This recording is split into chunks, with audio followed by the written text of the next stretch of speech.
Allez, on va voir aujourd'hui comment ne pas mettre de dépôt de garantie lorsqu'on signe un compromis de vente chez un notaire. Et oui, parce que quand vous êtes chez le notaire en vue d'acheter un bien immobilier, au moment de la signature du compromis, on vous demande généralement de laisser quelque chose qu'on appelle dépôt de garantie ou séquestre, bref, une somme égale à entre 5 et 10% du bien immobilier que vous achetez. Cette somme va être séquestrée chez le notaire et elle vous sera rendue si jamais vous n'obtenez pas le financement de votre bien immobilier ou si vous désistez dans les 10 jours qui vont suivre la signature du compromis de vente ou si vous n'obtenez pas votre financement en amenant 2 lettres généralement de refus de prêt éditées par 2 banques différentes. Ce qu'il faut savoir, c'est que ce dépôt de garantie qui est généralement de 5 ou 10%, ce n'est qu'un usage. Il est possible de laisser 10%, 5%, mais ça peut être également 2%, 1% ou 0 euros. Et personnellement, à chaque fois que je signe un compromis de vente chez le notaire, je laisse 0 euros. Pourquoi? Eh bien, tout simplement parce qu'au moment d'aller chercher un financement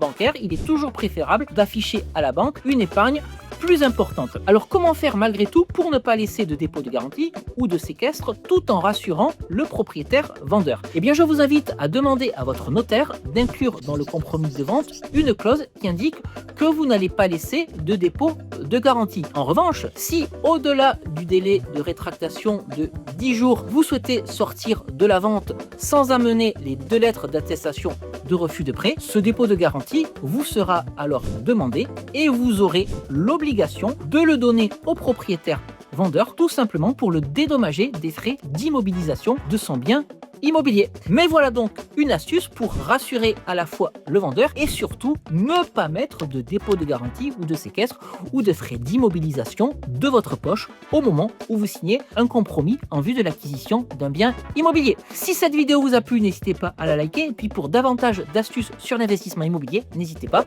à vous abonner.